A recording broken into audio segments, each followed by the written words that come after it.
I forgot to share this video.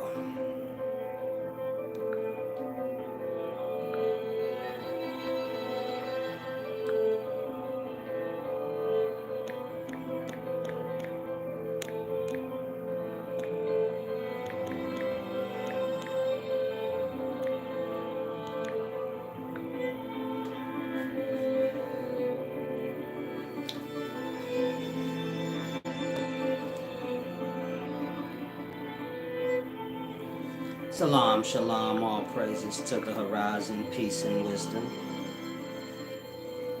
Wise, solid speaking.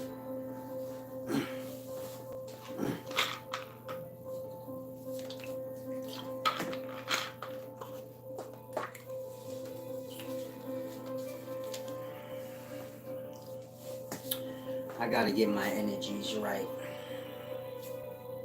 I'm feeling a little, This is what I do when my energies ain't right.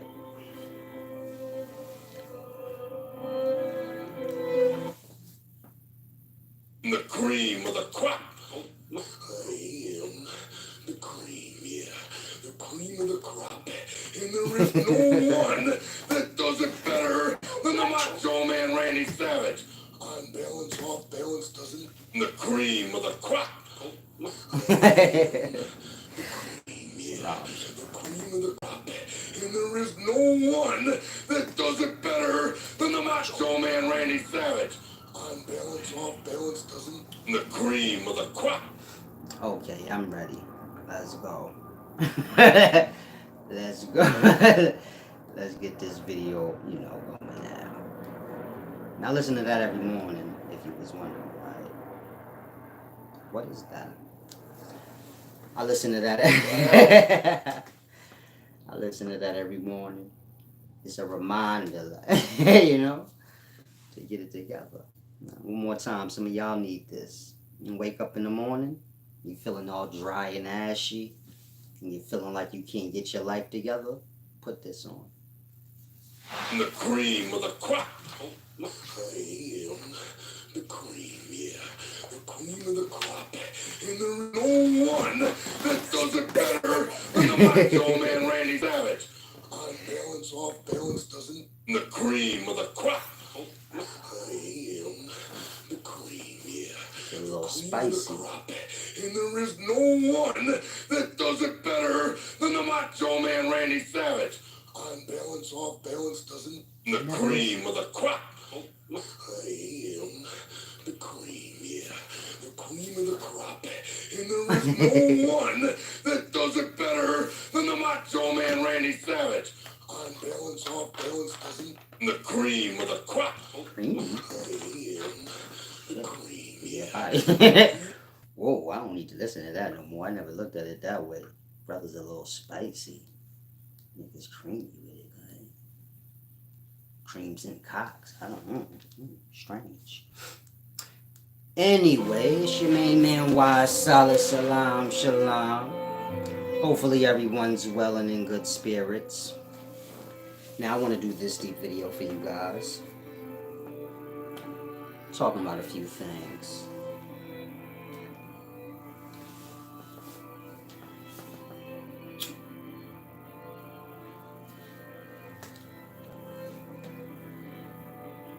Let's start with poverty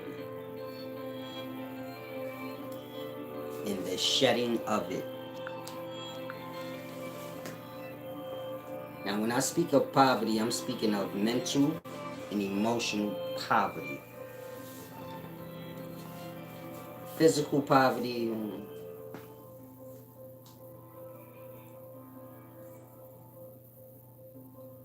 this is a more deep thing, meaning physical poverty ain't just, you have your polar opposites, so your extremes, meaning somebody extremely poor and somebody extremely wealthy are one and the same. That's not wealth. Wealth is in the middle, but we're speaking of poverty and the shedding of it.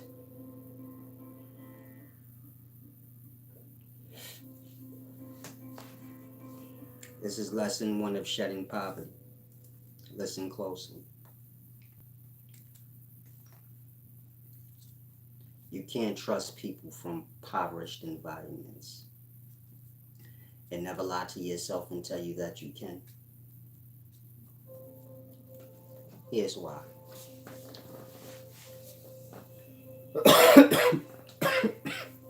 Poor people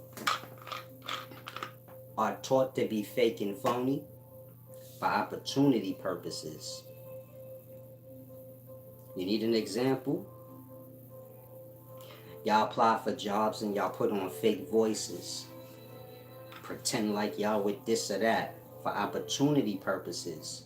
Because we got to eat, baby. You get my point?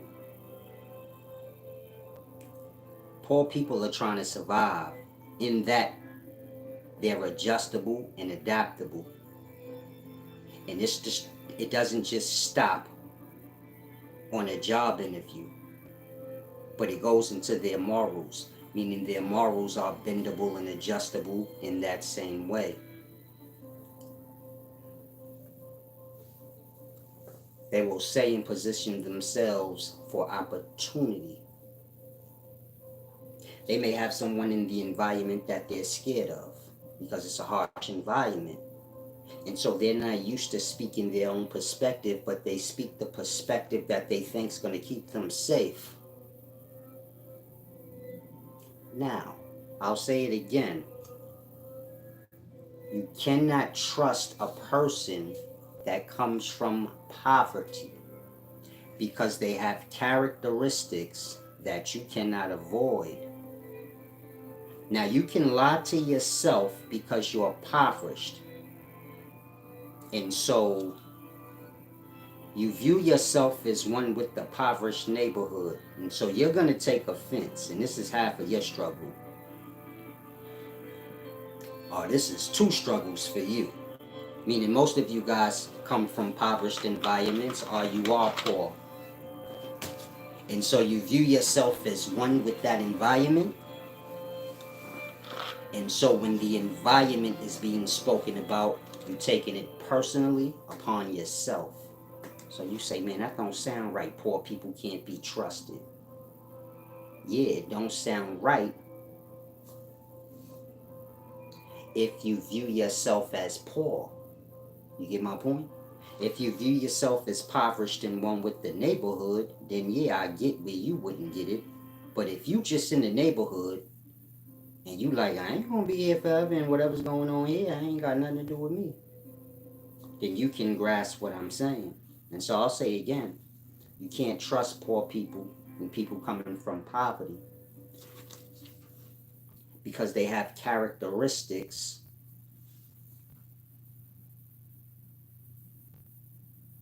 or they will flip-flop in their morals and how they truly are for opportunity. In that you can't trust them from one moment to the next. Now let's say you have rich people, but they come from poverty. So more than likely they brought those characteristics over with them. You can't trust them either. It don't got nothing to do with what you got physically or not. It got to do with the environment. Y'all was put into impoverished environments. Others was put into wealthy environments. And it's for that purpose. See, y'all think y'all are the perspective of the impoverished environment. You adopted what you know from the impoverished environment. That's every individual in the environment. But y'all view it as y'all are the ideals in the environment. Like y'all all wasn't born there and adopted that. And so I'm speaking of places. And I don't care where you are. You can be in the rich side or the poor side. When you're dealing with impoverished environments and the people in it, that's what you're dealing with. Survival. In that you can't trust them. Because survival comes first. A person that's trying to survive does not have morals. Surviving is their morals. Making it to the next day is the moral. And so do you get my point? You have to be able to identify poverty in every aspect. Not from a he's poor or she's poor, but understanding environments. Environments are what they are. People go into environments, and then the environment changes or makes the person what they are. And so if you take all the poor people out of a poor environment, we're speaking of morals, the mindset that goes with the poor environment. If you take them out of that part, they're going to adopt and adjust to where they are. Look at Cardi B. When she first came out, she was like hella ratchet. She was like everything that y'all is. She a little changed now because of the environment. A little bougie more than y'all would have viewed her before in a way. I ain't saying she is bougie, but I'm saying I'm sure she a little more bougie than she was. She don't seem like the same person that was on Love and Hip Hop. And it's because she ain't in that same environment. And so do you get my point? Now when you're dealing with wealthy environments, we're speaking of people who know no poverty. They've never been to a impoverished environment. They don't come from a impoverished environment. They were just born into wealth.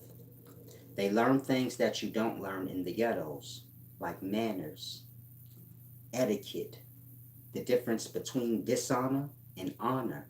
We don't get those courses in the ghetto.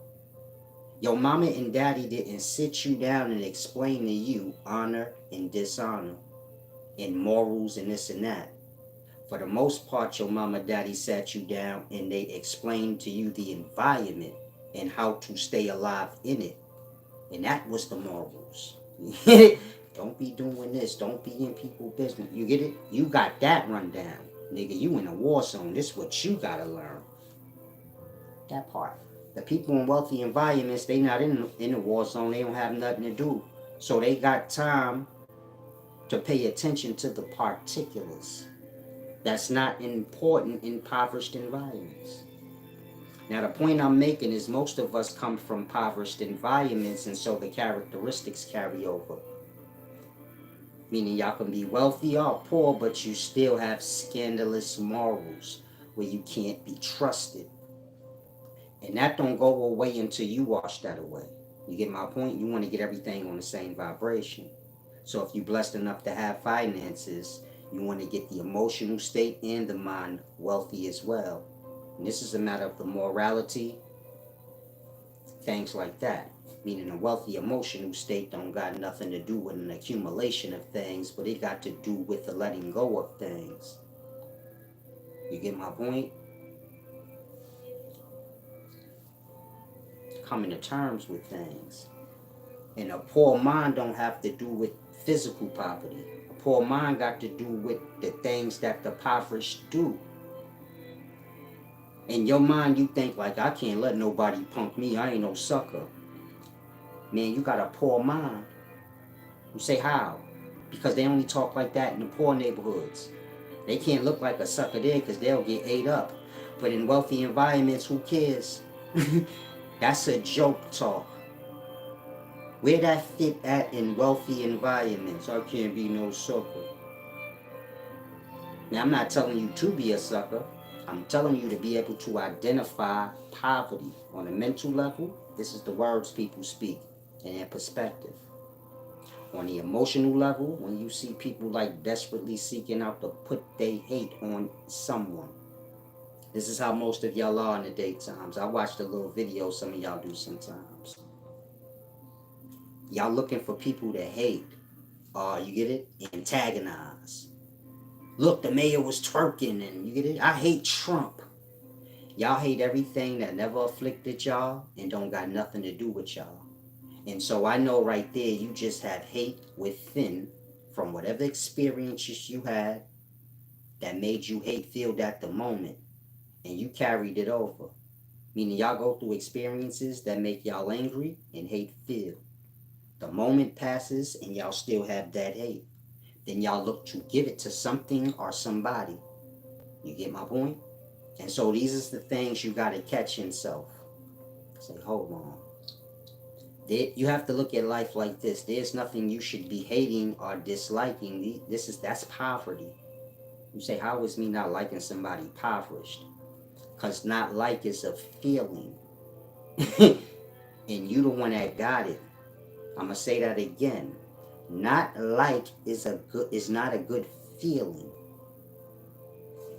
Y'all don't like Trump. Trump don't know y'all. He don't even know y'all don't like him.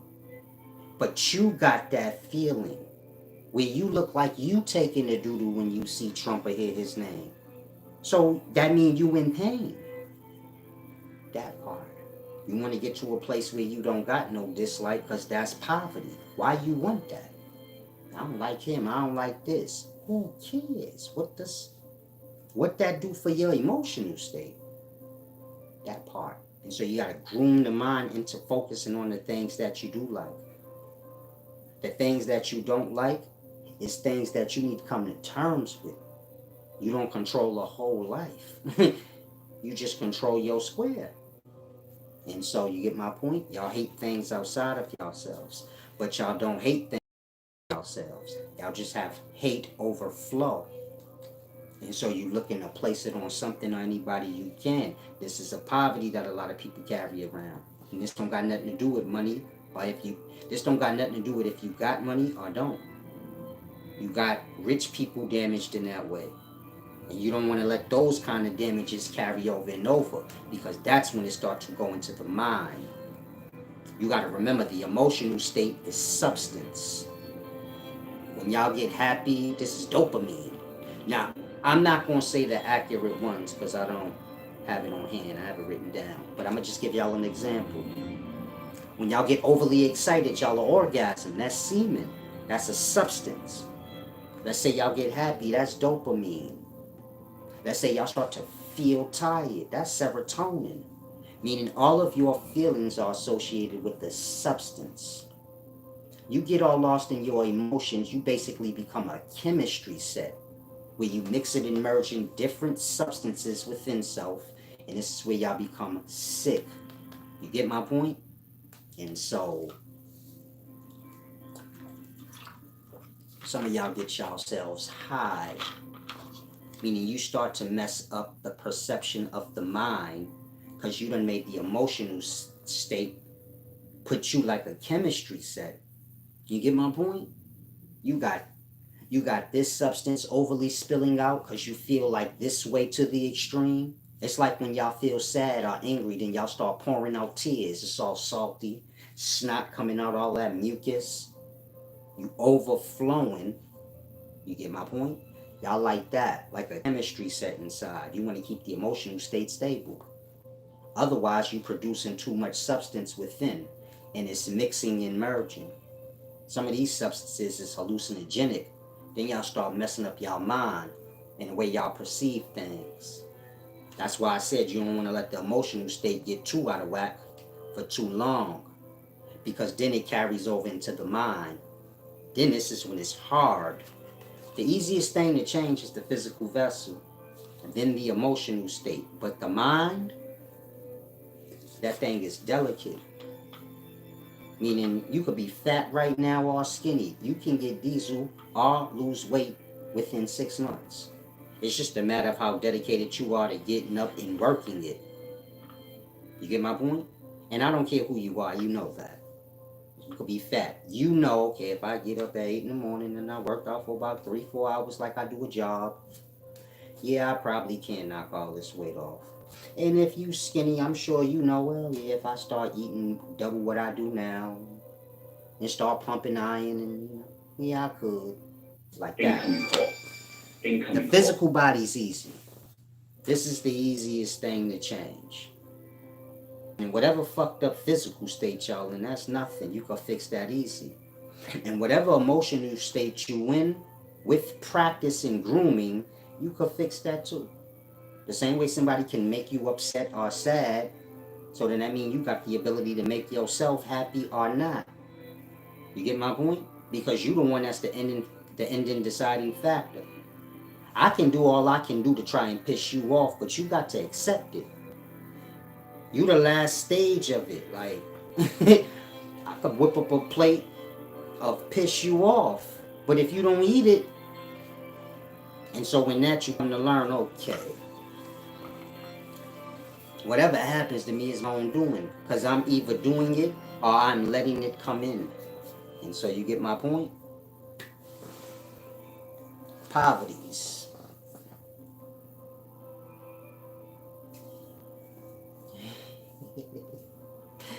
Peace and wisdom, clip, flip, cool, y'all are. Y'all are crazy. It's time y'all think I need to cut my mustache? Is it about time I get a little shape up on the mustache, or I'm good to go? You know, I'm trying to do my Macho Man Randy Savage thing, you know. The cream of the crop.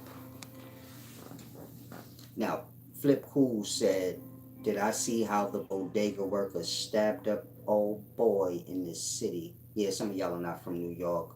Maybe a day or two ago, there was some kind of EBT. There was some type of EBT problem in the store. Young lady card ain't shit declined.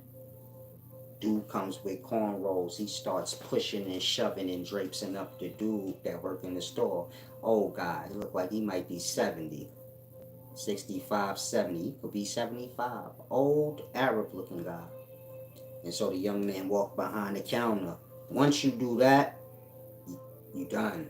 You get it? Meaning if you young and you have a problem with the person in the store, don't go behind the counter.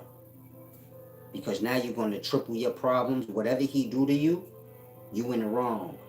And they could throw on robbery and all kind of shit because you came behind the counter. See, if you behind the counter on your side, you can always, customers always right.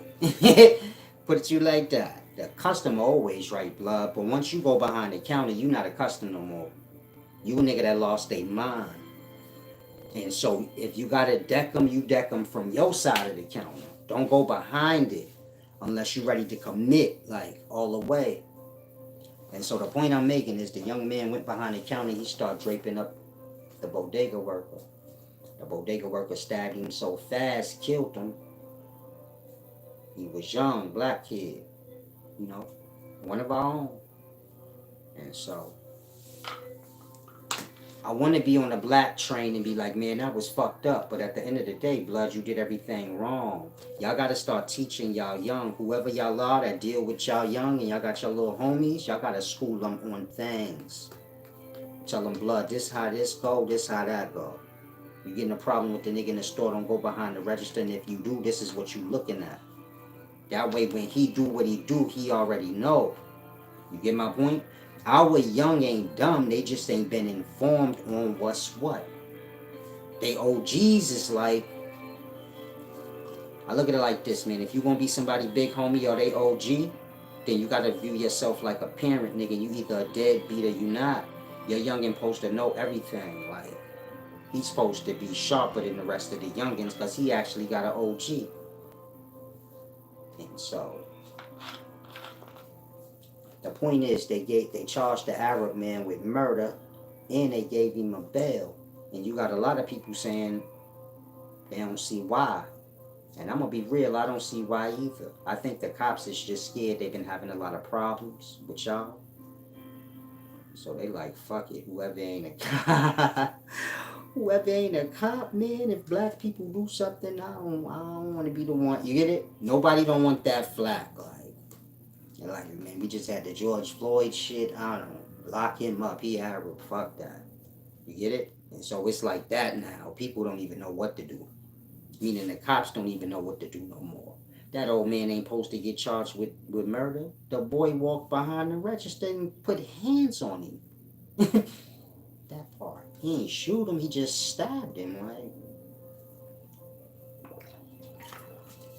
That's not over excessive force. If somebody could beat you up. So the next level is a knife. And so you get my point? And he was an old cat, y'all. You could tell it wasn't malicious or intended. But you can tell it was premeditated. Meaning, I don't care who you is. That old man was waiting on that young boy to come back. You could tell from the way he was sitting. And how the young boy was pushing him. He already knew what he was going to do. I'm cold with this shit. I done been through every experience. The Arab ain't all the way innocent. It was premeditated. Meaning whatever happened with him and the young lady, he knew that boy was coming back. And he already knew he was going to stab him. And so Y'all be careful out here. Meaning if you young, a lady in your family have a problem, as a man, you can't be emotional. That's what women do. So your ladies, they gonna come back all hysterical. This motherfucker, blah, blah, blah, blah, blah. You gotta be stable. Okay, just chill out, relax. I'm gonna go see about it. And you gotta approach the situation as the logic. Meaning if your lady in the wrong, then you gotta swallow that. But you still gotta do something so she feel right and know you got power and strength. But you can't just be doing shit when she wrong, because then she gonna do whatever she want out there and then you gonna die. She gonna carry it like that with everybody, and everybody ain't with that. You get it? And so you gotta have control if you the man in a situation with your lady. Where if you say kick back and chill out, she kick back and chill out. And why it gotta be like that? Cause you the one that's gonna be doing the doing. You get my point? Y'all mamas and y'all girls in y'all lives are running come and get y'all, then y'all just go like bozo servants. You still the man. You get my point? You still call the shot. And so you make sure you know everything that's going on in the situation. Otherwise you be dead. And then who gonna protect the young lady when she go to the store next time and the car decline? Like that. You gotta make sure you around for the real shit. You get my point? He gonna end up going. If he ain't died, he would have been in jail, and that's petty. And so you get my point. Hopefully y'all grasp. Hopefully y'all learn to move right. He said, "Ladies getting men killed." Man, I told y'all that about 4-5 years ago. Y'all be out here jumping up, acting like y'all tough for these chicks, to then get chalked out and end up in jail. Then she done moved on you. And so got to learn how life go. A lot of y'all get too lost. It's real out here. Life ain't a movie. Life is your life. So if you look at your life like a video game, it's about getting to the end. Y'all look at y'all life like some weird shit. Like, I could throw my game away just to be tough for the moment. If you look at it for what it is and say, okay, my life is like a video game, I gotta make it to the end, maybe y'all will start looking at every little situation like you would in a video game and say, okay, this right here can end my game, and this ain't even important. Like, man, y'all die for the dumbest shit in the daytime. It's not good for the soul. You get my point? To die for something meaningless and dumb. So, kind of grass. Flip Cool said the mayor kept it real and said it was self-defense. The youth need to think before they act.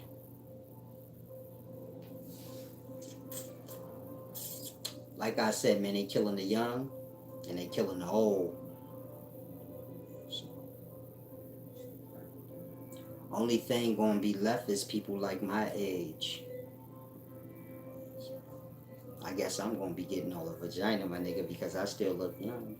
Part my mustache when I chop it. If you young, go on ahead and die. I ain't about to argue with you about it, champ. I'm just gonna cut my mustache off, dye my gray, dye my grays, and act like I'm y'all and get all y'all vagina y'all left behind. Might as well, because y'all ain't gonna listen. So I might as well prepare myself to take y'all spot. And so if you my age and you still look kind of young, do your push-ups and shit, my nigga, because all these young niggas is moving out the way. They going to jail. And they dying. And so all that vagina could be yours. All you got to do is look their age. Most dudes my age and a little older, we a different generation, so we naturally look younger than y'all anyway. So all we need is a little just for men, my nigga. Y'all done. And so if you young, if that don't make you want to stop, I don't know what to tell you. All I can tell you is when you die, a dude 40 years old like me, he gonna be looking young. He gonna have your whole family. You have your whole family. And he ain't on that kind of shit you on. He don't live by what you live by no more. And he gonna be well all the way to the end. That was your life, nigga. He gonna live out your whole life. Like, he fucked up his first life. He was with a thought. Now he gonna have it all perfect with your shit. Like, if you young, pay attention. Goes deep. Now, let's get to the deep knowledge. Hopefully y'all grasp the poverty part. That was the most important part. If you're just tuning in, I was explaining poverty. Now we gonna get to maturity. Gangsta Slim said, he. Ooh, that was spicy, Gangsta Slim. You from Brooklyn, champ. I don't know, so you doing what you doing?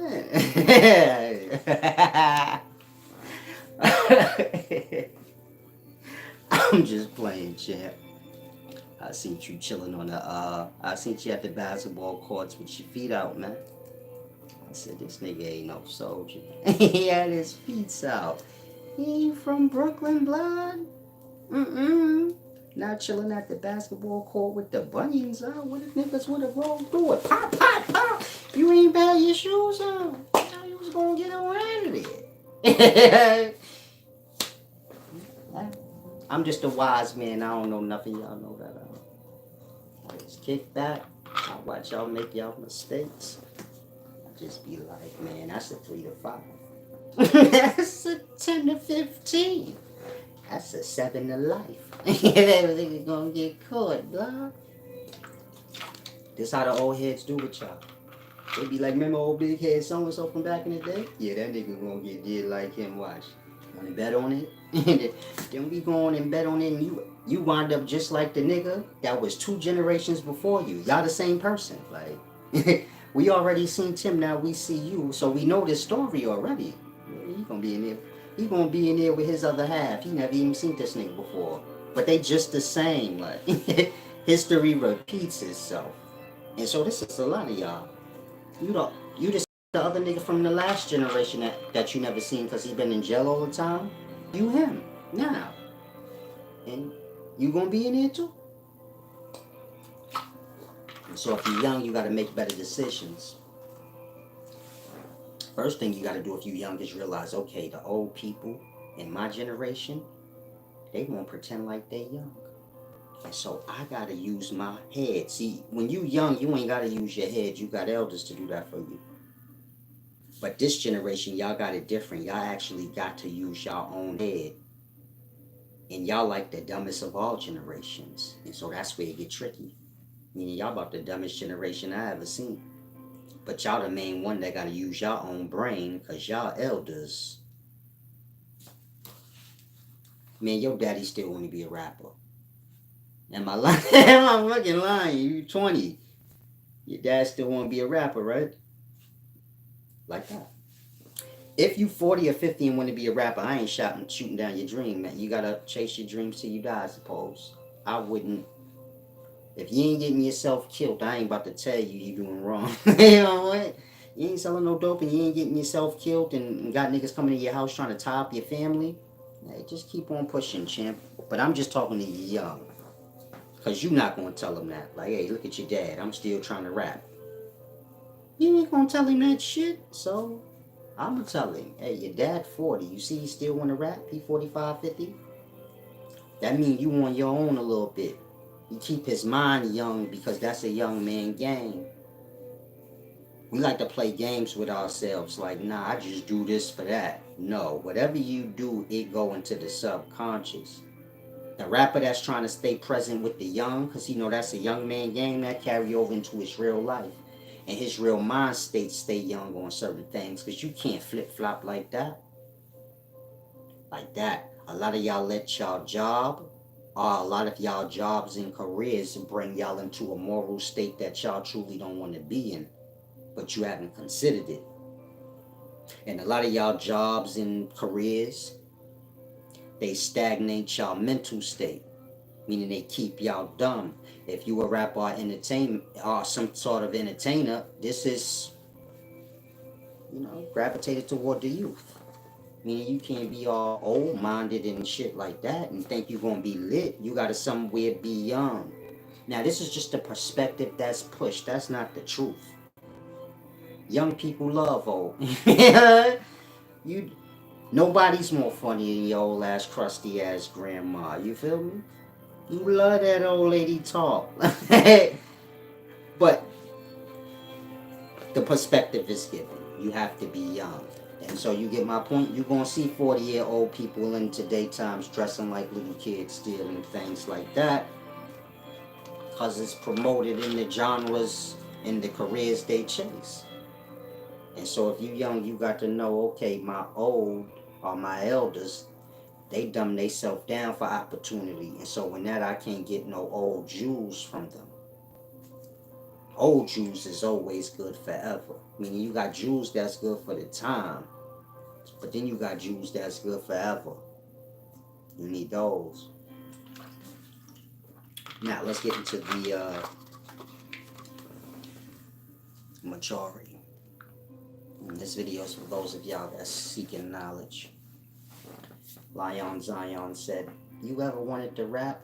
Yeah, when I was younger, but I ain't want to rap enough. I wanted to sell dope, so that's what I was doing.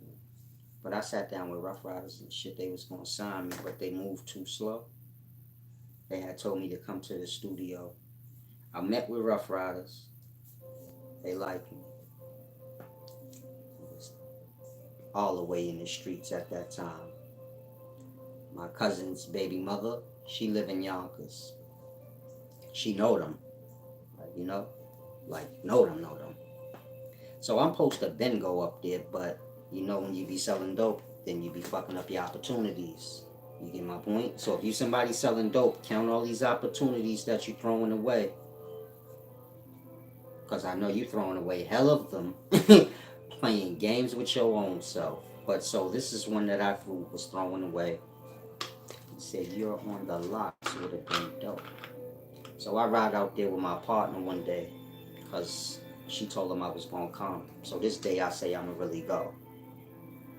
I went. They liked me and all of that. So they telling me like come back the next day. Cassidy and Swiss Beats gonna be here. We want you to kick back in the studio with Cassidy. See how that go. Like maybe you can hop on something. I don't know how that game go, but this is just what they telling me. Like come by tomorrow. Cassidy gonna be here because they show me the studio and all that. So I'm like, okay, this is dope.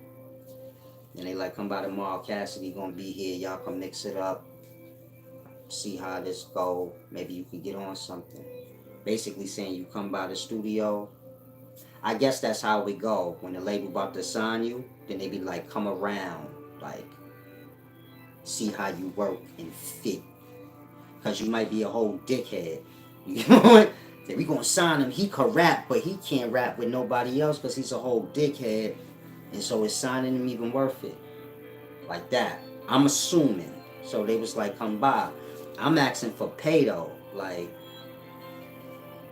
when am I gonna get paid? I'm like, y'all mad ignorant, blood. Like my shit, yeah. So when I'm getting paid, blood. So they like, nah, come in tomorrow. Chill with Cassidy and shit. Y'all like the same age. They probably like y'all weird asses is and seen me and thought of him. Because that's strange that he even said that. Cassidy coming in tomorrow, come chill with him. Back then, people used to always say that. Man, you look like that dude Cassidy. That's before my mustache was thick and shit. So I'm telling them like, nah, I can't come in every day. I can only come in like if there's money involved. You get it? I'm selling dope. Cassidy ain't like Cassidy now. He's just a little kid. You get it? That got like one hit out. So I'm like, what the fuck do I want to come hang with Cassidy for, my nigga? Am I getting paid? So they like, nah, you don't get paid for hanging in the studio. So I'm like, am I getting on a song? Like, I'm telling them I got a kid, my nigga. I can't just not make money. I have to make money. I got bills every month. They think I'm just a regular 19, 20-year-old. I'm like, nah, I'm not. Long story short, I blew that. I didn't blow it. I still had their number and all that. Shit, my cousin baby mama still know them to this. You get my point? I, I just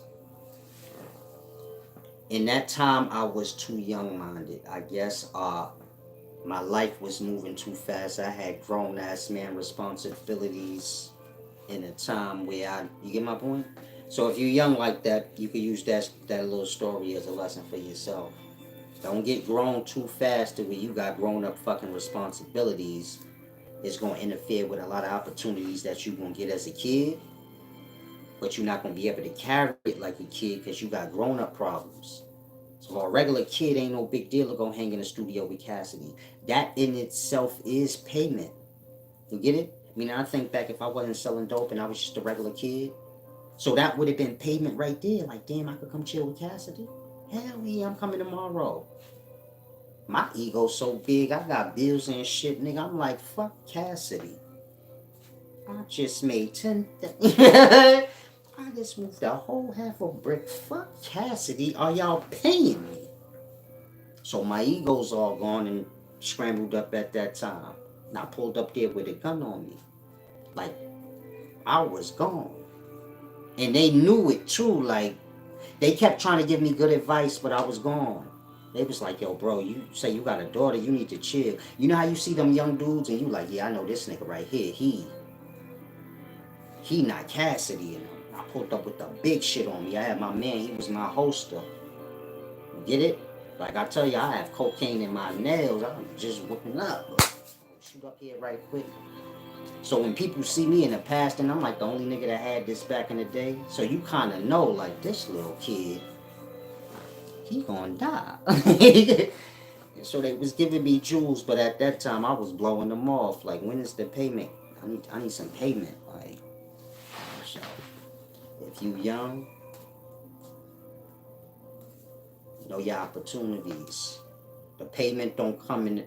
You get it? The payment is just to be a part, and that's got some worth too. Like, you get my point? Nigga tell you to come to the studio and kick back and chill with whoever lit in the daytime.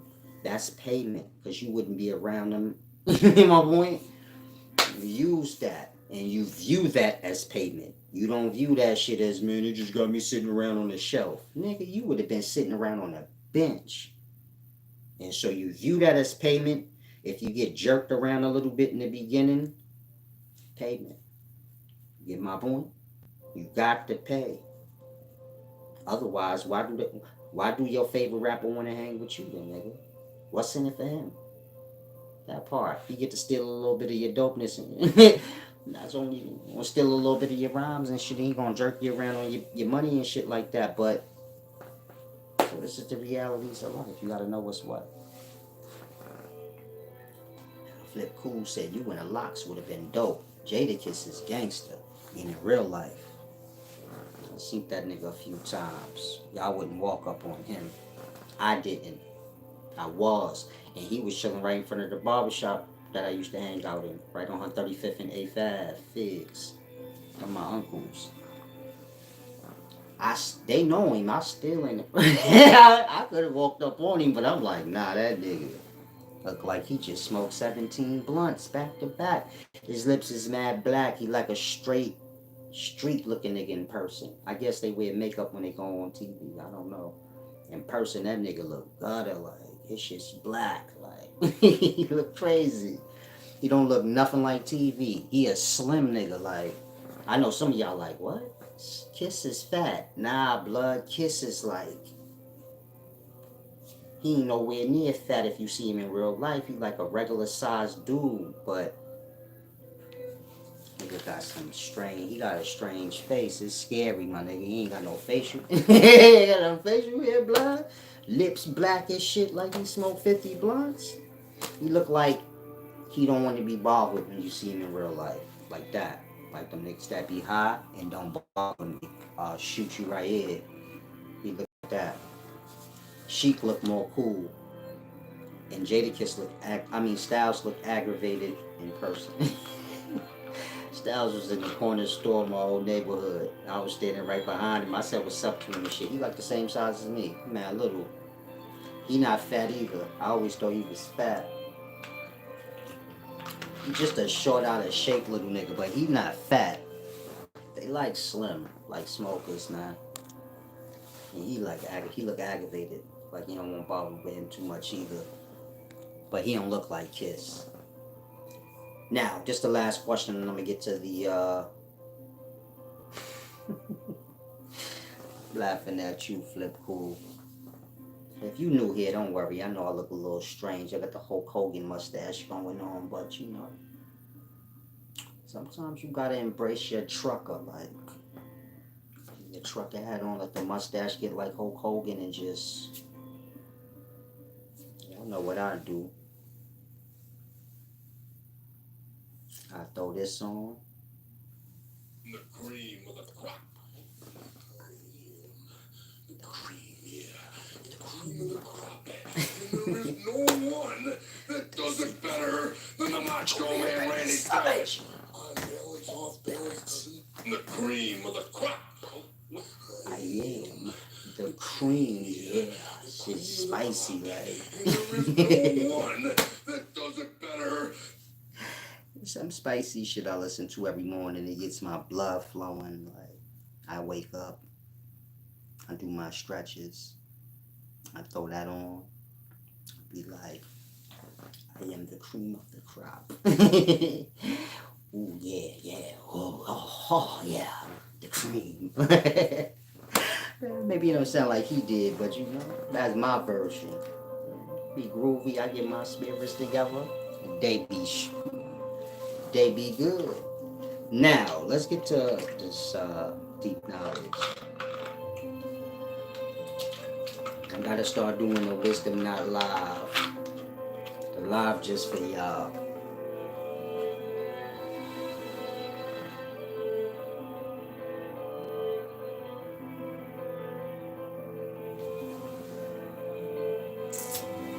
Someone asked that they have us termed as dark complexion or black. I'm not sure what y'all be talking about. Y'all lost into a lot of fake foolishness in the daytime, but black and white is statuses and nationalities fall under them. Black just mean you low status. White mean you high status. It's a majority and minority thing, or a major minor thing. Y'all view majority as meaning more. White people the majority, so that means it's more of them.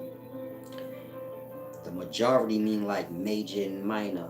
Like in a deck of tarot cards, you got the major arcana and the minor. Like the lesser cards and the greater cards. But it ain't got nothing to do with like more cards. So they got you as black because you low status. Simple.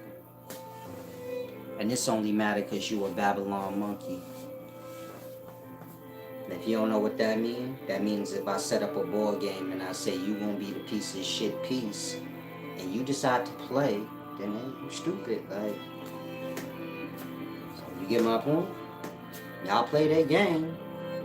They put y'all at the bottom. Y'all don't have to play, but y'all do. Yeah, the young kids don't know nothing about Macho Man. Now, let's get to maturity.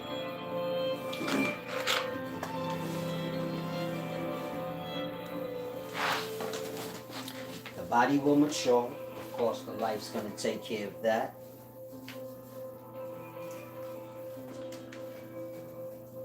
Y'all age and number. The point I'm making is life will make sure that y'all age physically. And so physically, y'all bodies is going to evolve or develop, age. And according to the society y'all live in, the number of y'all age gonna go up. And that the mind perceives itself as mature or grown because of those two things. And so y'all always have to remember that y'all have to mature the mind and the emotional state yourselves. Meaning you can be 40 years old with a little kid emotional state. I can bother and nitpick with you and you be about to cry like a little kid. Bothering me. You damn near doing that. Some of y'all like that right now. People could nitpick with you and you damn near be crying like an 8-year-old, whining like that. You want to get to a state where you become aware just because I'm physically grown and the place I live in has me aged at this, as this, my mind and my emotional state is not going to mature in that way. I have to mature that. Meaning y'all have to mature emotionally and mentally on y'all own. Meaning y'all have to be hands-on with that part. It's not going to happen on its own. Y'all going to have to manually get the emotional state together and mature it to where it's stronger and more developed, not all beat down and full of holes. Y'all have to make sure the mind gets wiser. This is, the mental parts of self-maturing. And so you get my point? Most people have not begun that part of self. Meaning y'all all get older by number and physically. But very few people begin to mature emotionally and mentally. Meaning most people, emotional and mental state go the opposite. Their physical vessel grows and their mind and emotional state declines, meaning it stays like a child or going the other way. And y'all become more extreme in y'all perspective, in y'all emotional state. You are angry and stuff and forceful with your thoughts. You like a child, or you went the other way. And so you get my point? The emotional state and the mind has to be fleshed out. You have to develop that. That has to get matured by you. It's not going to happen by life. And so a lot of y'all need to begin that. Begin that process of self. Start cleansing self of all the hate you got built up. Like I said, y'all go through experiences. They make y'all angry and hate-filled at the moment. The moment passes, and then y'all keep that hate and anger with y'all, and then y'all seek people to push it out on, as opposed to dealing with that hate and anger and getting over it, conquering that. Meaning the emotional state has to be conquered. It's not about you pretending like you're not angry, but it's about getting to a place where nobody truly bothers you, where you do get angry. And whatever does anger you, you avoid. And you get my point? Getting to a place where putting the time and the work into, the parts of self that can't be seen. Now, for those of y'all that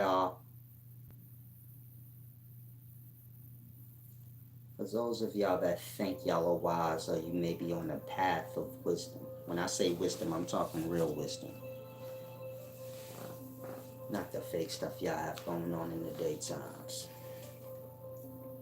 First stage of learning is being a student. This is when you learn truth about yourself, from yourself. So most of y'all haven't faced self. This is all wisdom is, removing the lies, the falsehoods that we choose to believe in. And so that's truly the first stage of learning, being a student, But being a student is just a matter of you learning about yourself.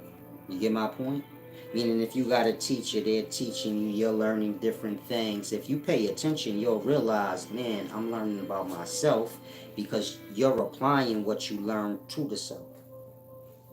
A lot of things I teach, some people get pissed off. I ain't talking to them. I don't even know they exist. But the truth is like that. If you measure up to the wrong side of the truth, then it's rough. It's like when I tell y'all domesticated pets. I mean, that's a lot to take in. And so you get my point? You learn a lot about yourself just from yourself. So if you want a real path of wisdom, the first stages is that. And so if you find yourself a student right now, you should be going through that, where you kind of learning truths about yourself. I'm talking flaws and things that may make you insecure. But, if you honest with self and you trying to grow, ain't no biggie. Now, the second stage of wisdom is teacher.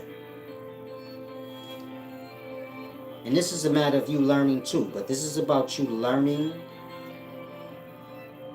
about others. So a student is learning about they self. The teachers are the same as the student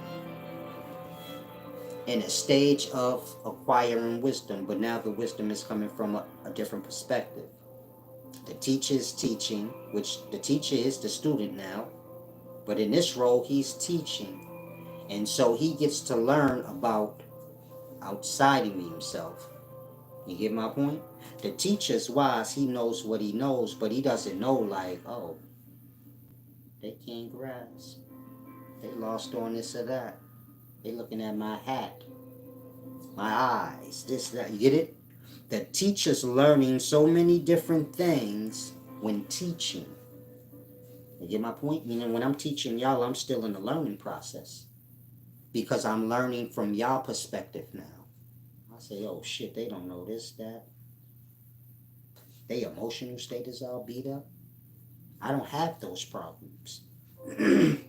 But I know them from y'all. You get it? Start getting mad at me. I never met you a day in my life. I know you got anger built up. You start to learn from others while you're teaching them. So the teacher's teaching the students, but at the same time, the teacher's learning from the students. Things about himself and the outer world perspective. You get my point? When you're a student, you truly just learning about yourself. And so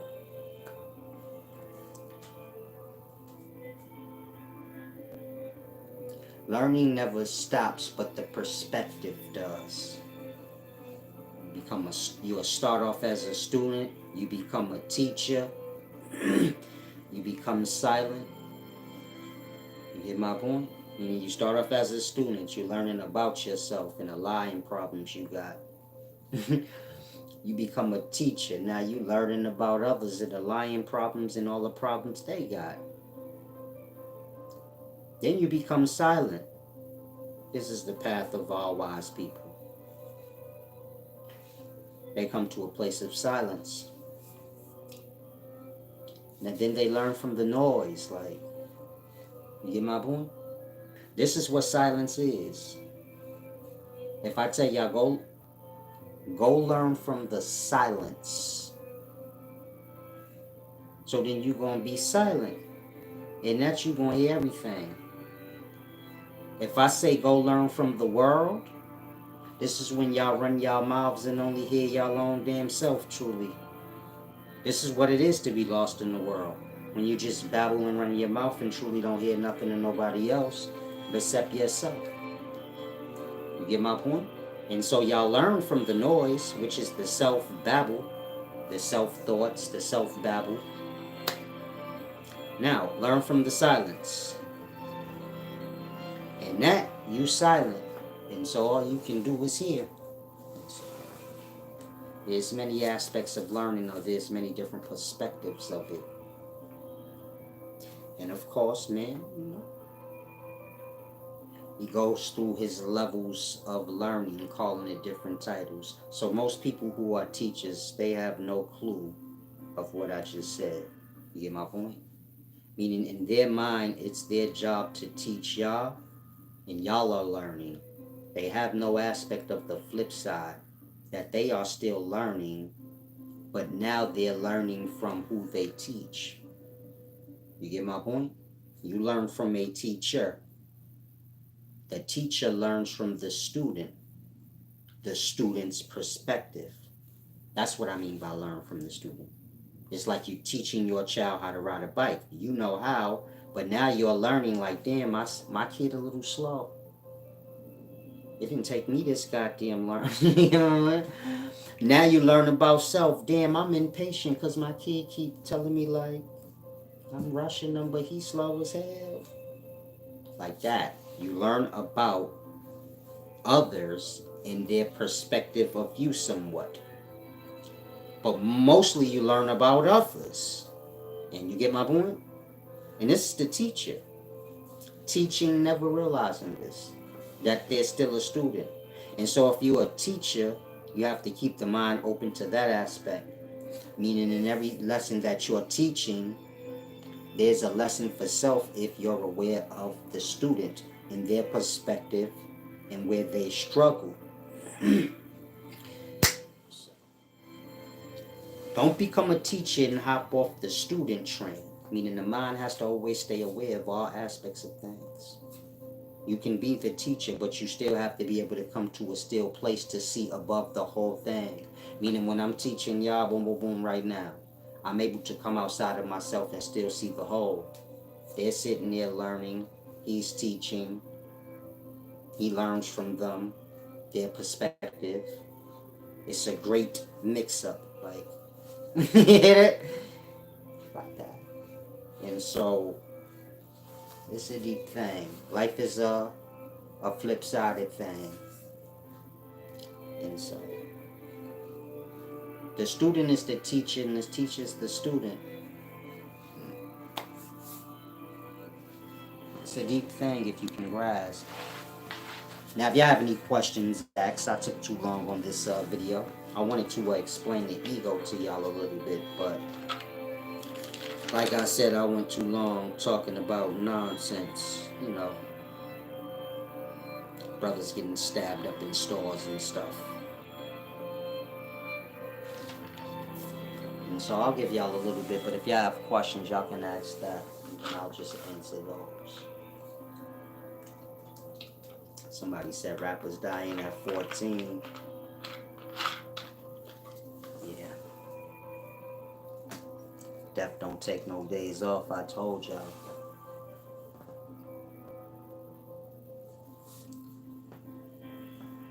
That's why you gotta cherish life, because every second death is working to get you. Just you. Everybody got their own personal death. No need to view death as like this one thing that makes its rounds. No. Your death is with you every minute of the day. It's so desperate, like, you get it? Every minute it's just desperate to get you, like. And so everybody got their own death, and this death don't, it put in overtime, it never go to sleep. It's just working, like. Every time somebody died, death is whole. They all individuals, but they work together, my nigga. If my death kill me, your death happy. Yes. In his mind, he just killed one, like. It wasn't even him, but he don't care, like that. Y'all all got y'all own personal death, just like y'all all got y'all own personal life. And so you never forget that when you're moving about. You be thankful for the life part. This is the self part. The death is too, but you're an opposer, so this is why you get mad and look for things to not like. And so you can't be mad at death till you're mad at self for behaving like death. And this is what it's about. Shedding the ego really means. It's not about killing the ego. It's about bringing the ego in and bringing everything in. You get my point? Death got a job.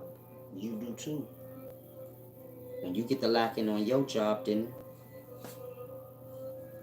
death get to recoup. And when you ain't lacking on your job, then death is. Meaning you life and death is death. And when you lacking, so death up. You gotta always look at it like that. That's why you gotta always keep the spirits high. You feel yourself going into a negative state, you gotta always remember, damn, death always working. My death right, you know? My death right is right there. You feel me? It's a celebration going on right now. This is you when you get angry. Your death is having a whole celebration, like, yeah, we might be there. Today might be the day, baby. And work these nerves, work this alchemy, and you start getting angrier and angrier. This is why people, when they get angry, they be like, man, I wasn't myself. I don't even know what happened. Yeah, because death be working, like, that's all death, like, working. And Life go deep. You got to grasp, like I told y'all, everything is within. The devil, God, the angels, the demons. And they all work for life or death. Like, God work for life. The devil work for death. The demons work for the devil. So that means they work for death. So you get my point? Everything work for what it worked for. To help that side come to tuition. If you lost, just look at it like conscious mind and unconscious mind. And everything after that state, this is all your physicals. Because you can't hold consciousness in your hand, whether it's unconsciousness or aware. And so every physical thing to come after that work for one or the other. And the one is death and the other is life. Meaning to be awakened, present, and aware is life. You fall in a dream, you ain't using your body, but you got life and awareness somehow in the realms of death. You get my point? Death and sleep being one in the same. Y'all falling asleep, the mind carries over, y'all still have awareness. No physical vessel needed. Meaning sometimes y'all beat the night. The night is the unconscious. Y'all fall into unconscious sleep. But sometimes y'all as awareness in life, y'all beat it because y'all don't go into unconsciousness. Y'all go into dream. Or still living. No physical body needed. And so do you get my point? That's a lesson from life. You got to conquer the evening. You can. Meaning y'all can conquer your unconscious mind. Because y'all do it sometime when y'all have life after sleep. You call that a dream. Same as life after death. Y'all conquer the unconscious. This has to do with the ego. Not killing it. The ego must live because the ego is the self. So if you ever heard any teaching say like, you gotta kill the ego. No, you don't. The ego is the self. To kill the ego is to kill the self.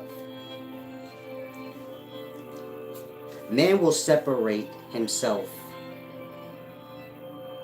from his own self because he not whole. Say, man, that's ego. He'll separate himself from his own arrogance and call it ego. Because that's how man view it. Ego is arrogance. So when man say you got to kill the ego, I'll say again, man will separate his own arrogance from his own self and call it something else. Anything to separate himself and not deal with himself. And so it ain't about killing the ego or playing dumb like the ego something separate from you that you gotta murder. Your daddy was a murderer and a liar. I should have been a preacher at the church. I would have killed you. Your daddy Satan was a liar since the beginnings and a murderer. Now you trying to kill egos? All you want to do is kill. I'm too good. That shit cold-blooded. If you want to hire me for a lecture, visit the website. Shit goes cold-blooded when everything make cold-blood sense. But the point I'm making is this.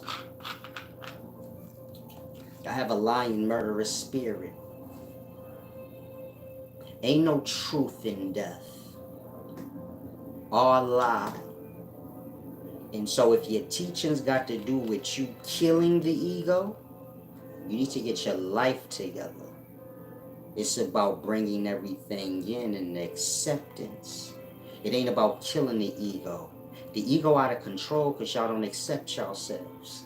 Y'all selves being the ego. Y'all don't want to accept this self, so now the self don't know how to act. It want to be arrogant sometimes and insecure other times. And this is because of lack of acceptance. You separate self from self. I'm not my ego. My ego's this other thing I need to kill. So now the ego's like a child that don't know how to act. Now the ego is y'all, so y'all go through the motions up and down. But y'all have done that to self because y'all ain't whole. It's about bringing the ego in. The ego must live. It must be accepted. This is the self. And so y'all arrogant and insecure because of lack of self-acceptance. When y'all become whole and start to bring everything in, then y'all will start to see a change in the mind. More awakening happening. And so I'll say again, the ego ain't supposed to be killed. The ego and everything else in life got to be brought in. It's about acceptance.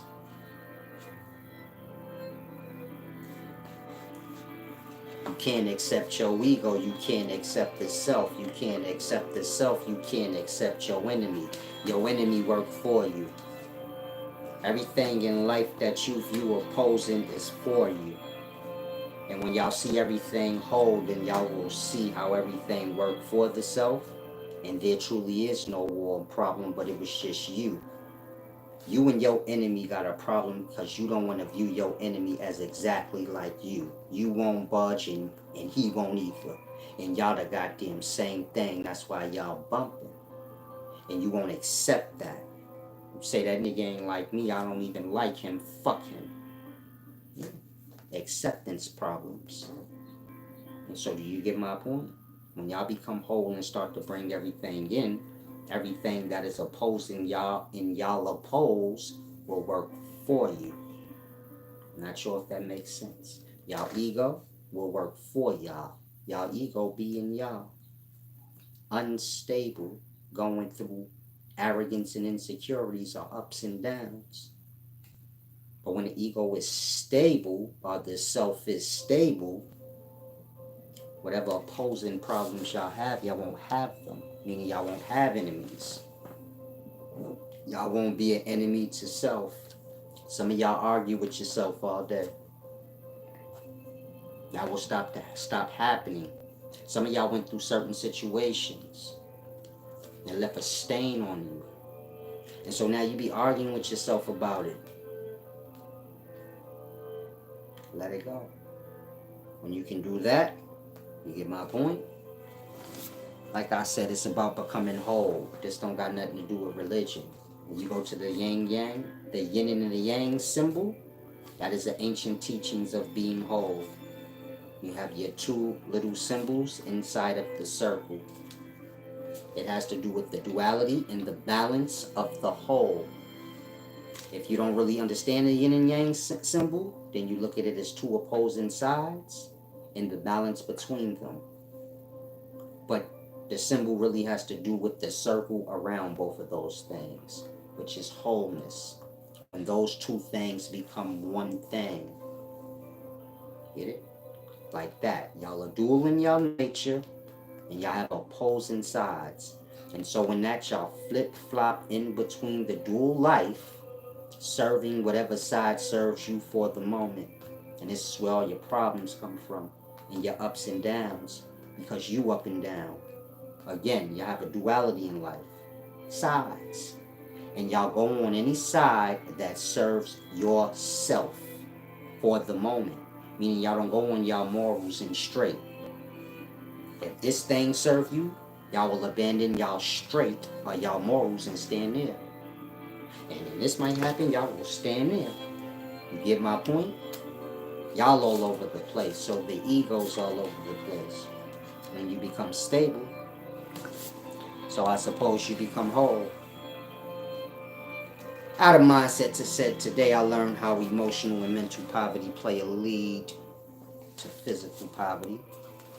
We have to sidestep poverty and learn to embrace accepting self as the wealth. Shalom, shalom. Good thing you learned today, man. Couldn't have said it no better. More than that, y'all need to learn what poverty and wealth is, because a lot of y'all fake extreme poverty is wealth. You have those that's poor, they don't have their needs met. You have those who have a lot of material items that they're in debt to. They're poorer than what y'all view as poor because negative in a number is less than 0. You got monthly rent you gotta pay, monthly light, monthly gas, monthly car note, monthly insurance. This is all monthly debt. That is the pinnacles of poverty. Now that's everybody's reality, but this is what y'all have to become aware of, and this is what y'all have to get. Like I said, I have the RDF plan, removing debt forever, but y'all have to learn that.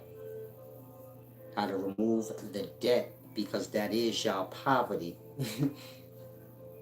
And it carries over into y'all emotional poverty and y'all mental poverty. And so just because a person don't have, because a person got 0, yeah, they're broke. But the person in debt is more broke than the person at 0. Because negative a number is less than 0. You got a car, it costs 50,000, you paying off on it. Let's say 20,000. You paying a monthly car note. Whatever that car costs, you negative that in the whole. The car costs 20,000, you paying off on it. That means you negative 20,000, and the broke person is only at 0. You can say, nah, it don't matter. I be having money in my pocket still. Yeah, okay, cool. But you still in the negative, and that do mean something. Again, a impoverished person, what they say makes sense. You say, no, it don't matter if I got monthly debt. I got money in my pocket, though. And that only makes sense to you because you're poor. You don't realize how that debt gonna have you where you gonna be saying, I don't have no money in my pocket. All I can tell y'all is learn debt. Don't put yourselves on things. Meaning if you somebody that got debt, so now you probably like, you view yourself as one with debt. And debt is just something you chose to do because you know how you know. But now you know better. And you can know more better. And so you start there. Debt is poverty. You could be broke and say, I got $0. Cool, nigga, but you ain't in debt, so you alright. All you gotta do is make. Once you got debt, you got to slave. It's a difference. Motherfucker got monthly debt, you know he got to work or grind or do something every month. And so shit gonna get a little ugly. And you gonna get a little angry. Like that. Y'all emotional poverty, y'all mental poverty, y'all slavery. It all starts there. With the debt system y'all live in and how it's designed to where y'all have debt all around y'all, and y'all believe going into debt for the things that y'all want is the way. And because y'all have debt, y'all have to work. And that's what the city cares about. Y'all going to work and them being able to tax y'all off y'all work. They can tax everybody that works $5 a week. 30 million people work every week. That's 5 times 30 million. That part. 150 million. I got to grasp how this go. Hold on. No, yeah, that's right. 150 million every week off just taking $5 out of you niggas check for working. Now they take more taxes out y'all check than that, but you get my point. This system wants y'all to work. Like that. Every job must be filled. If niggas don't have a job, who cares as long as all the jobs is filled? But, and so, resources of the city. Understand things from that perspective. Meaning that's the way of how I live. Remove the debt. Secure the self away from the debt. If you have monthly rent, you better be having a plan to get that monthly rent out of there. If you got monthly light and gas, you better have a plan to make that become a means to an end. Where at some point you have your own lights and your own gas. And so like I said, I have the RDF plan. It's a book I'm coming out with. Somebody paid for the video too, so I'm gonna probably have to do that by the 29th sometime. But the book's better. And so, These is the things that matter. Of course, there's a whole bunch of land that y'all know nothing of everywhere around y'all. That's another video I have to do explaining to y'all maps. You look at the United States map, it shows you 50 states. It don't show you no rainforest or no areas that ain't developed. You get it? You look at a map of the 52 states, you're not going to see Yellowstone National Park on it. Yellowstone National Park is somewhere in between Wyoming, Idaho, and Montana. And Yellowstone National Park is bigger than Rhode Island and Delaware put together. But if you look at a United States of America, North American map, you're going to see 52 states. It's going to look like them 52 states take up all the space. You get it? Them 52 states make up the whole continent. When you look at it, so you figure, okay, ain't no more space because the 52 states got all the space. Now you got Yellowstone National Park, which is big as fuck. It's big as 2 states. But it ain't on that map. In between Montana, Idaho, and Wyoming, you don't see no state that say Yellowstone. That part. If you look at the map, there ain't no vacant space. The map's really like this. The 52 states are how you see North America shaped. That's all rainforest. And then you got states sprinkled inside the rainforest. Y'all have a perspective that it's reversed. No, the states take up all the space and we got little forests inside the states. Man, y'all crazy. y'all live in forest. Y'all ride on the highway, all y'all see is forest. Y'all oblivious. Like, if you live in the Bronx, if you go to the river, you'll look across the river, you'll see a little landmass. It's called Brother Island. Nobody live there. North Brother Island and South Brother Island. Black people don't get on boats and don't fly planes. And so, shit right in front of their face. Meaning there's nothing but unused land around y'all. There's more unused land than states and countries. It's the same with Brazil. If you look at a South American map, you're going to see all the countries that make up South America. You're not going to see the Amazon rainforest nowhere on the map. They have y'all to believe the Amazon rainforest is in Brazil. Man, the Amazon rainforest run through Brazil, Peru, and a whole bunch of other countries. Meaning all them countries was carved out of the Amazon rainforest. The South American continent is a rainforest, and you got little countries sprinkled inside of this big forest, and y'all believe it's another way. Like, no, the countries take up all of the continent, and then you got a little bit of forest yet. The Amazon rainforest is bigger than every country put together on South America. Meaning every country you know that's on South America, the Amazon rainforest that ain't even been, they still colonizing it now. Brazil come from that rainforest. All them countries was carved out the rainforest, meaning they just countries inside a humongous rainforest. But y'all believe it as different because of the map. That's why I said, look at the South American map. Now tell me, where is the Amazon rainforest on it? It's not there. But that thing is huge. Now ask yourself, how many other big ass huge rainforests are there that ain't on the map? Because they only put what's developed on the map, and they make that look like the whole continent.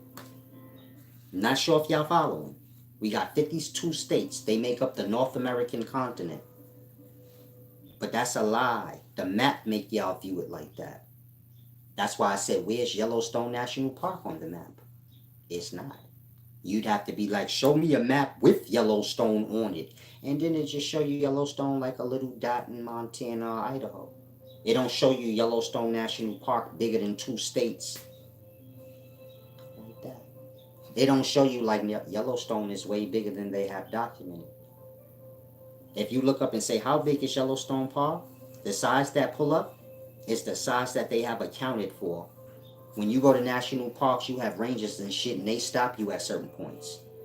Because if you go any fucking farther, you on your own. That's no man's land, blood. Ain't nobody been that far. You get my point? Like that. Every continent was just a connection of rainforests, swamps, deserts. You get it? A basin. And the countries is built using the resources of that place, and they right inside the rainforest.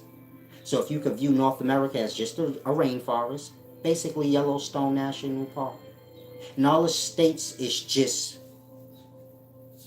inside the rainforest. You get my point? You got states next to states, so we make it look like no. States can be neighboring to each other, but you still gonna have more rainforest than all the states put together. Meaning you can take every city in the United States and put them all together. It's way more forest space still left than all them cities. That part. Once y'all get an hour outside y'all city, all y'all see is endless, naked land.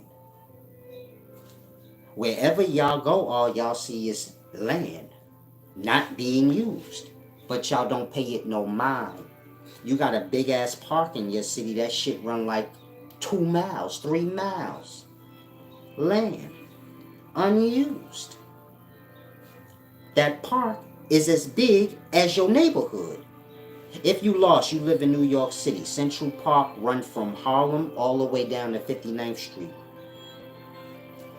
That means Central Park is bigger than Harlem because it go from Harlem to into other neighborhoods that ain't got shit to do with Harlem before it even get to 59th Street. That means it's bigger than all them neighborhoods. That part. Now Central Park was Seneca Village. I'm gonna say it again. Central Park bigger than all of them. But we don't see it like that. Central Park dead smack in the middle of the city. Like that. Y'all have land still left over, forest land all over the place, especially if you go outside the city. Y'all don't see it like that because of the maps. Meaning you got endless places right here in North America, South America, and anywhere else you could think of that ain't on the maps. It could be 25 minutes from you by boat in the closest river that's next to you. You just never got in a boat and rode off into the river 15, 20 minutes away. Your granddaddy didn't, your daddy didn't, nobody didn't. Like that.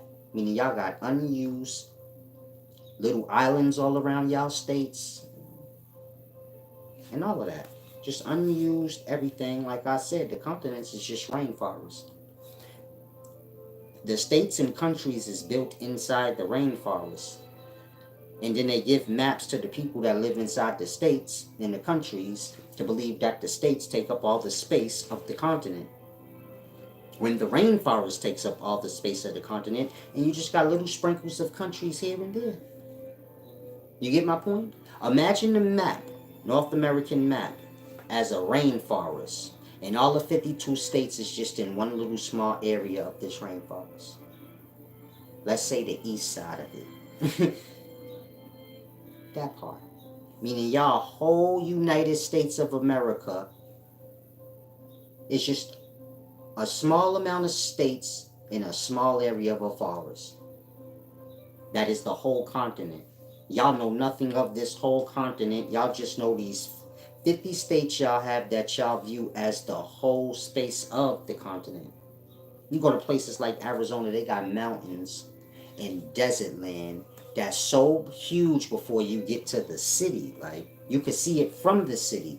You can tell, like, oh yeah, this city was probably built out of all that dusty shit that I'm looking at off of far. Like that. If you live in Arizona, there's more of that mountain and dirt land than your whole city. But you don't pay it no mind in that way. It's just some shit that's there. Like that. You ride upstate New York, you got counties and shit, little cities. In between these cities, no man's land. It ain't even on the map. Meaning you have a city here and a city right next to it, and then they have like vacant land in between those two cities.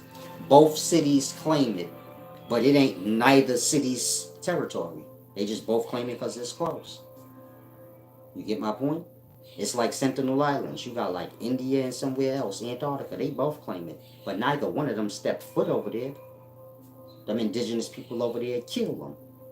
But they both claim it. Like, no, that's ours. Like that. You got cities neighboring one another and then vacant land in between them. They both just claim it. So in that, y'all have the perspective like all the space taking.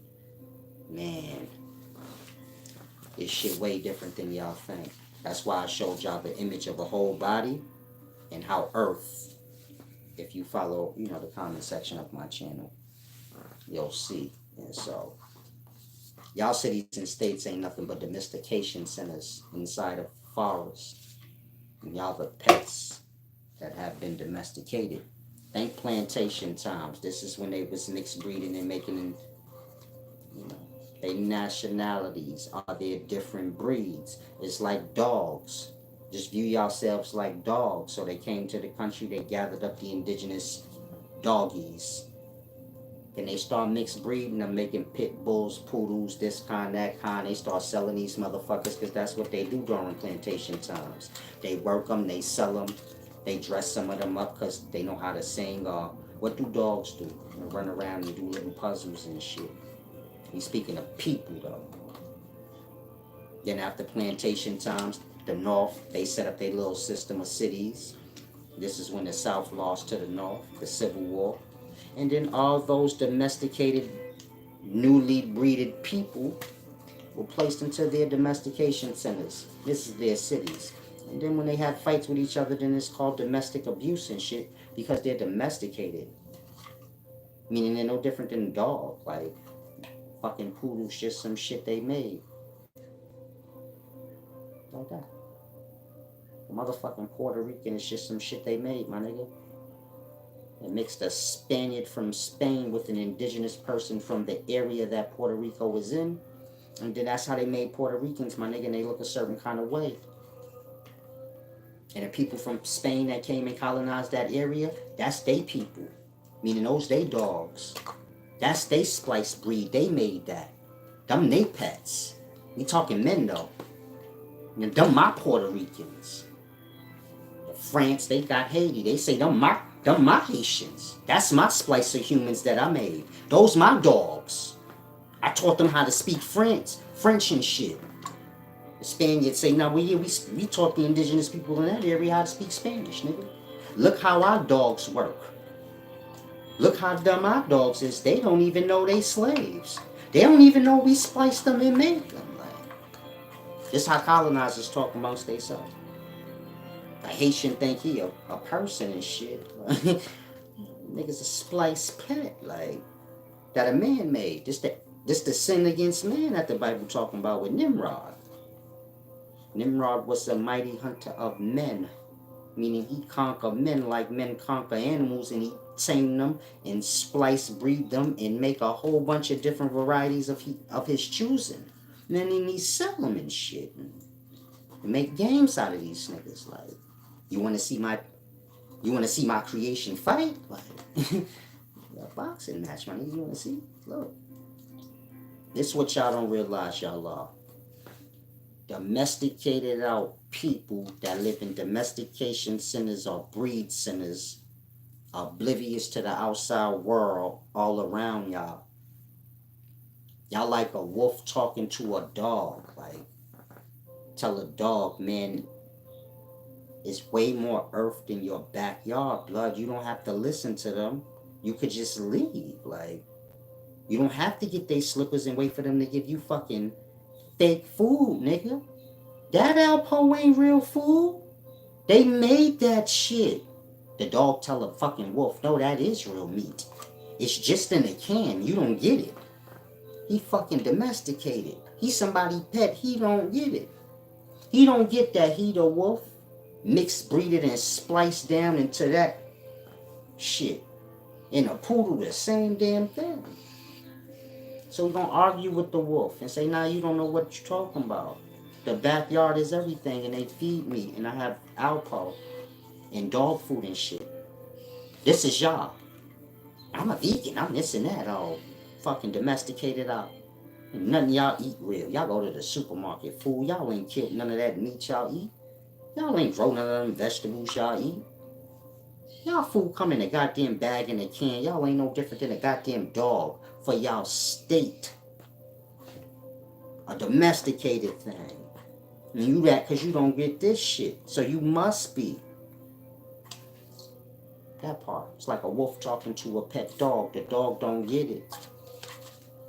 He can't get it. It's just too deep for him. He don't want to deal with it. And he know we ain't going with the wolf into the wilderness. So do you get my point? Like that.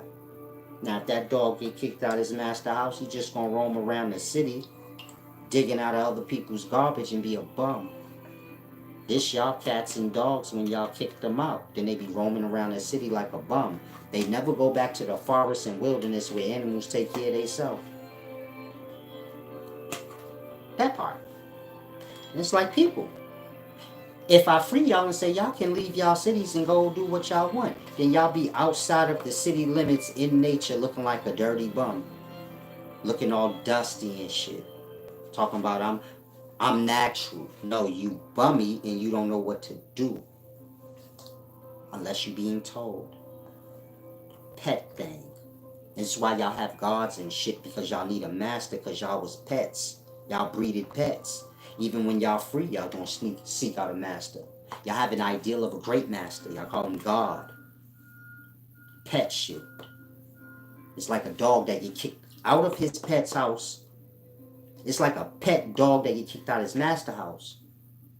Now he free. Now he talking to the other pet dogs about this great grand master that's gonna come and save them and bring them to their house. Like, don't worry that we bummy out here. The real master won't come and get us. It's like how y'all live. Real shit. Y'all don't have parents, then y'all seek out like something else to be above y'all. Something. Like who the next brother gonna be our leader? Cause y'all pets and slaves. You have to have that. I'm saying that so y'all can see the self. This shit is a mind thing. Y'all slaves and pets cause of the mind. Look how y'all seek out something to always be over the self. Even if it's an ideal. That part. Just like the pet dog. He gonna be going from neighborhood to neighborhood hoping somebody beat his master. He not never gonna go out into the wild with the wolves and realize like, oh shit. Real meat got blood on it. That part. I hunt and take care of myself. I don't gotta wait for this motherfucker to do for me. Y'all like that when I'm talking to y'all and I say, yo, y'all know we can go colonize our own land. There's a bunch of it. I know where it's at. Ain't nobody watching it, bro. It's just there. Y'all just brainwashed monkeys. Y'all just sitting in y'all domestication center. This me talking to y'all. Yo, I know where it's at, blood. We just need a boat. I got some money. Y'all got some money? Y'all just ignoring the fuck out of me. Like, you don't know what you talking about. That brother's lost. Okay. Okay, Pat. And so those of y'all that's not pets, and you kind of get what I'm saying, and you realize the severity of what you live, meaning you're a domesticated animal no different than the ones in the zoo, and the ones you see in people's house that's they pets. All the wild animals and the wild indigenous people was brought into the city to be in the zoo or wherever they find themselves at, but they are domesticated. They are pets. That part of the king or the owner of the city. And he they breed. France came over to the Haitian area and they colonized all them indigenous people, meaning they mixed breeding and spliced them up with other different kind of races of people to make their own kind of people that they want. And they called them Haitians. They taught them French. That's why Haitians speak French. He ain't never been to France a day in his life. Because France colonized that place, that part. They France breed. Same with Puerto Ricans. They Spain's breed. Meaning Spain came over there when they was just indigenous people. Brown and black in complexion. And they came and they mixed breeded them in with lighter people and all kind of shit to make their own kind of person they want. Then the Dutch got wind of that. This is your Netherlands. They speak Dutch. They start colonizing South America, Suriname. They speak Dutch. Wherever they speak Dutch in South America, that's what happened. Then England heard about this shit. They said, we gotta make our way to the north side because ain't none of them niggas doing shit over there. And that's why we all speak English and shit. And when they came, they set up their plantations and they had their slaves on their plantation. And this is the beginnings of the splicing and mixed breeding. So this little monkey's getting on my nerves. Cut off his foot. I'm gonna mix his sister with this white man, and then they're gonna have a light baby, and I'm going to fucking sell it back in Europe. I'm saying it like that so y'all can feel it. This y'all. It's like a nigga take your mama right now and say, I'm gonna breed this bitch with this Chinese nigga, and I'm gonna make a half fucking Chinese black person, and I'm going to sell him. That's what happened back in slave times, nigga. Meaning in the 1700s, that's what was happening to y'all ancestors. That was spliced, mixed, breeding them out like doggies. And selling them. Simple. And so, we the descendants of all that dumb shit. Then y'all run around and y'all claim y'all breeds. I'm Puerto Rican. I'm Haitian. It's like a fucking pit bull arguing with the fucking Doberman. I'm a pit bull. I'm a Doberman. Who fucking cares? Y'all is just wolves that been turned into pets, man. That part. And so this shit go cold blood deep. Most people can't grasp. Thank you, Griffmatic, for giving back. I appreciate that. Most domesticators don't have simple common knowledge, simple common sense. Now, if y'all have any questions, y'all can ask. I'm gonna depart. I'll come back and go more in depth on this topic because we gotta get to every nationality, you know. Y'all all speak a certain language. It tells who domesticated y'all. Meaning, if you want to know who domesticated your ancestors just being indigenous people. They ain't got nothing to do with civilized foolishness. And so if you want to know, like, who domesticated or mixed breeded out my peoples and turned them into pets and weirdos, what language do you speak? That part. Now you know. You a Haitian? You speak French, right? That's who did it to you, nigga. They did. See how simple that is? You Dominican, you say, man, who did me? What y'all speak? Spanish? Then that's who did it to you, Spain. Like that. You go to like the Caribbean islands, they speak like, I think they speak Dutch. Some of the motherfuckers speak African. Not African, but they speak like hella different white languages. It depends on the place, but you can look it up. What language do they speak in the Caribbean islands? And when you see the language that pops up, I guarantee you it'd be from a Caucasian or white place. You get my point? Before colonizers came to North or South America, the people wasn't speaking Spanish, Dutch, or none of the languages y'all know. And so again, they was taught that after they was domesticated and mixed breeded out. Some of them got their foot and their dick cut off and thrown to the side.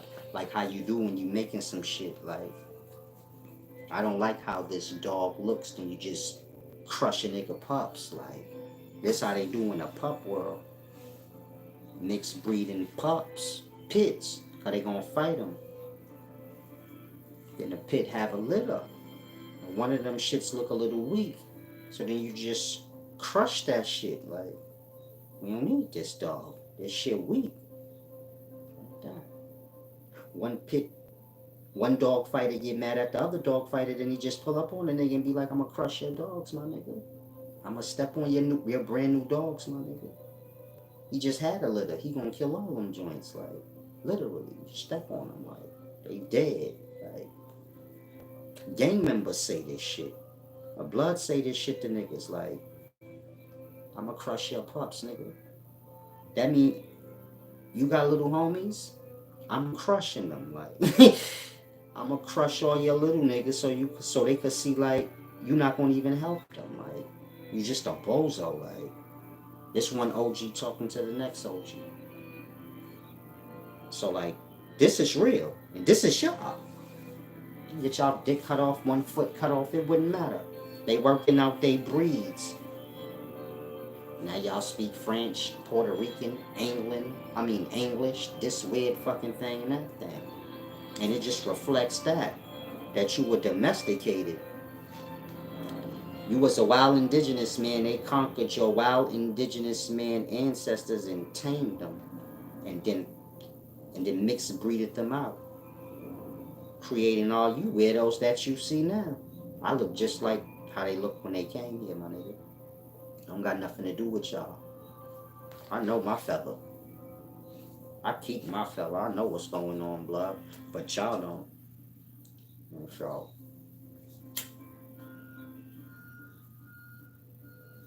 try and grasp, Chief Elder. Try and put y'all up on game. Either you get it or you don't. ABO Ribio said, so what are Caucasians' origins? Albinos. Cone-headed albinos. Now y'all have the Yakub story? Just if Yakub was an albino, then it would make sense. You could still have the same big butt head, but like that. Now Yakub is just Jacob. Pronounced in a time when J's was silent, my nigga. So you have Jacob. Just make the J silent. Then you got Yakub. So y'all got a lot of lies in y'all life. Y'all just make up shit because y'all have nothing to do, but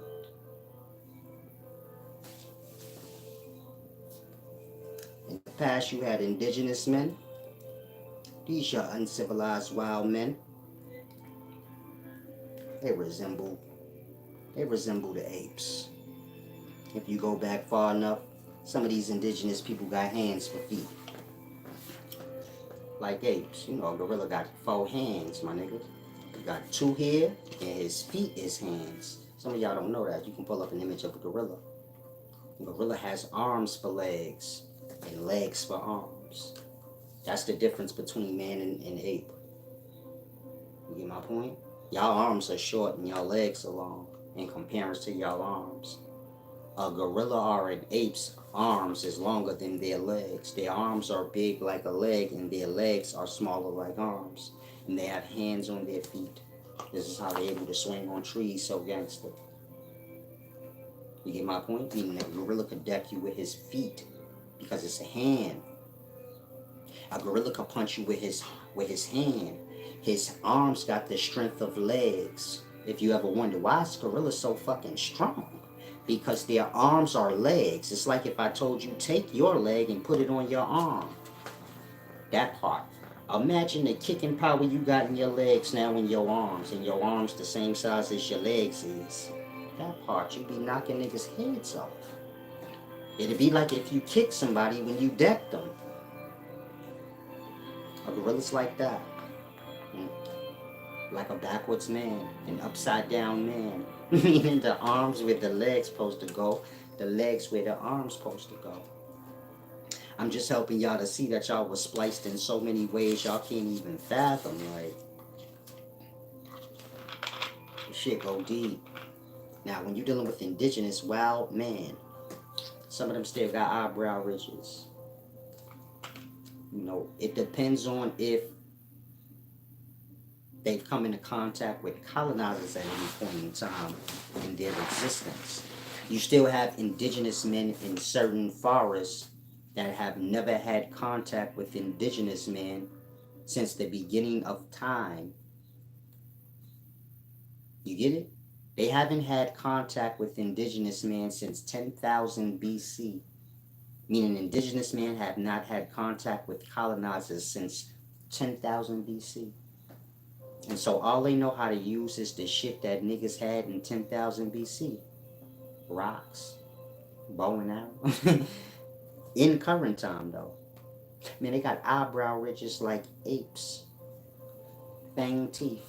They men, indigenous men, but they still have certain features. They have not had contact with civilized men in so long.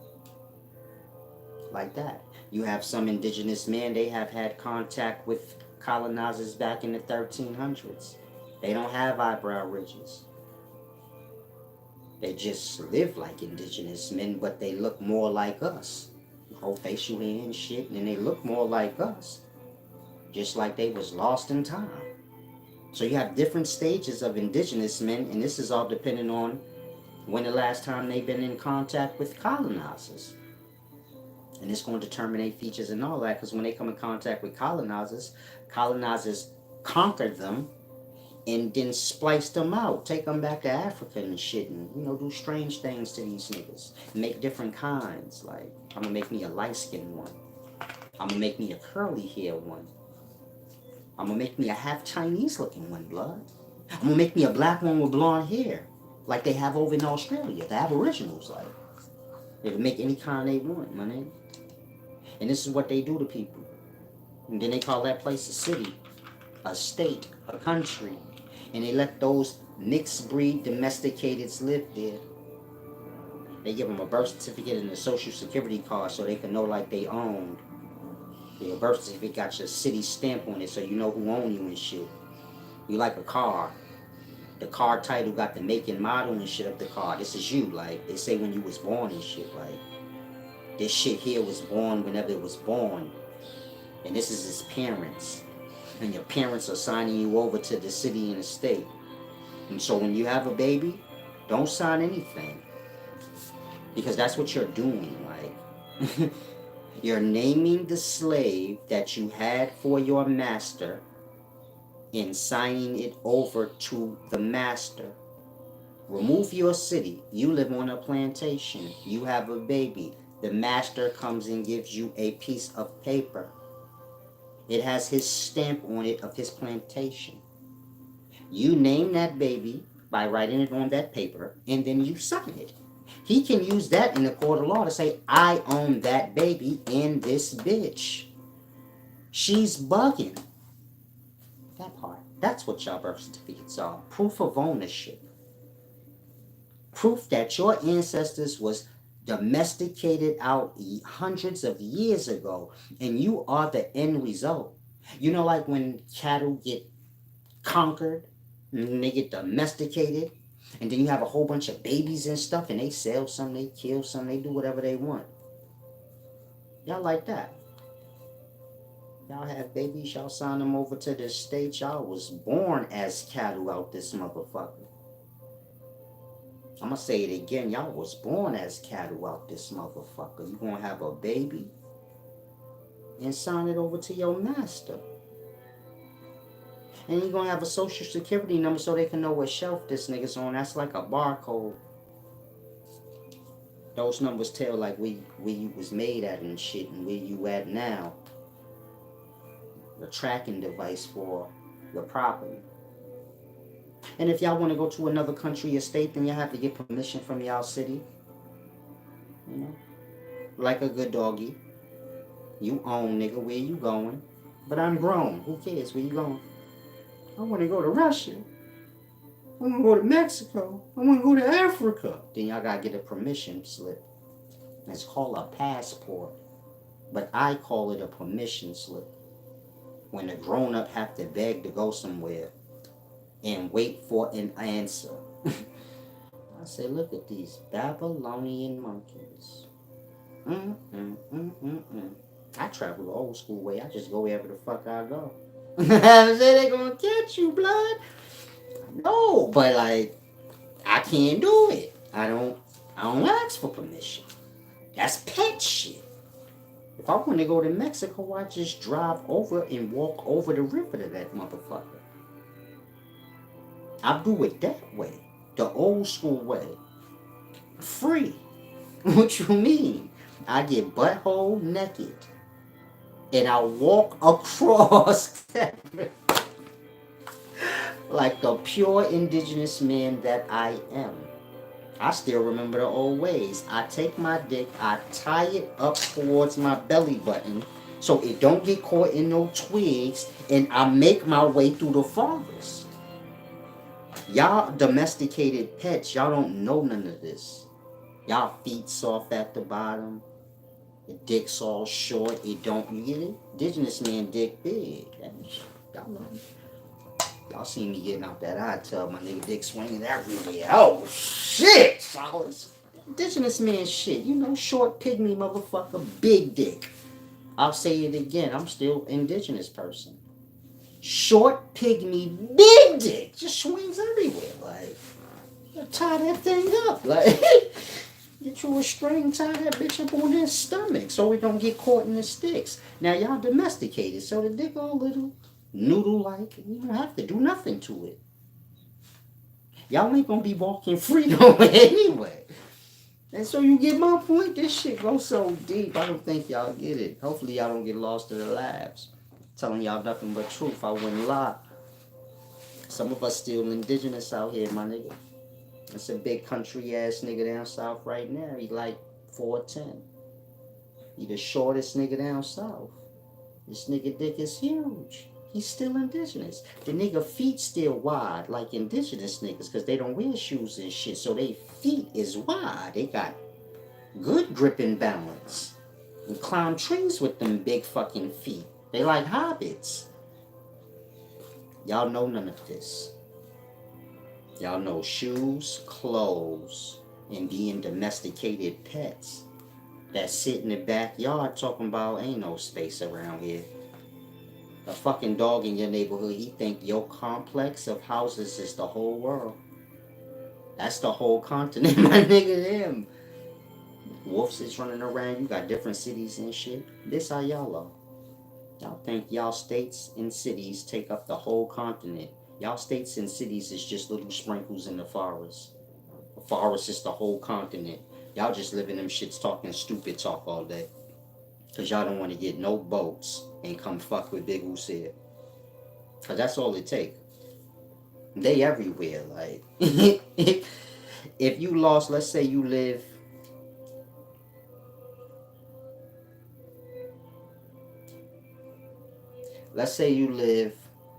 in the Rockaways. So there's little islands all in that motherfucker. And nobody use them. And if you ride a little bit out, you'll see shit like Fire Island, Rat Island, that part. Some of y'all say, what's Rat Island? It's an island full of rats. It's a New York State or city island. This shit ain't really on no maps or nothing, like I said. If it ain't developed, no need to put it there. You got Brothers Island, north and south. 10 minutes from the Bronx by boat. If you're standing on the Bronx, in the Bronx by the river, you can see it clearly. Brothers Island. Most people in the Bronx never seen it, meaning they never go stand by the river. If you live in New York, you have a river in your neighborhood. You don't never go like that. You ride on the Amtrak going upstate New York. Amtrak just riding on endless forest land. It's beautiful. I've done it. Rode from New York City to Niagara Falls on the Amtrak. And the whole time I'm just looking like, damn, this shit ain't on the road. Like, none of this shit is on the road. If I was driving on the road, I wouldn't see none of this shit. Like that. It's just endless forest and free space. And y'all have no clue. And I ain't even talking, I'm just giving you those as examples because I know y'all familiar with those. There's places that may be 3-4 hours from y'all that it ain't on no map. Truckers have that problem. They be driving certain routes and they come upon places. It might be a desert looking place, a forest looking place. That shit ain't on no map. And they just keep going like, fuck it, this ain't where I'm dropping off my shit. You get my point?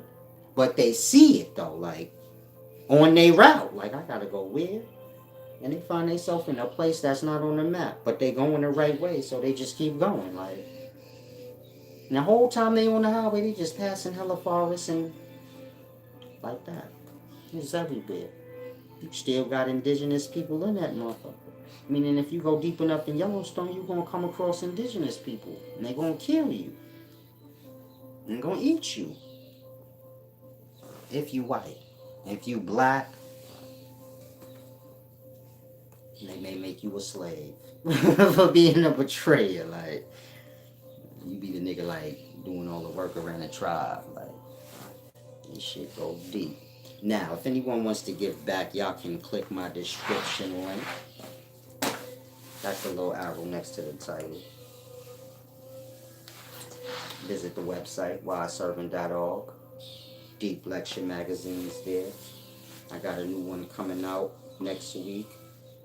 It's going to be revealing so many secrets. It's just cold-blooded deep. I'm going to give y'all an example this evening. I'm going to share one of the pages this evening. You know the Sumerian deities, and they hold a little bag or pouch?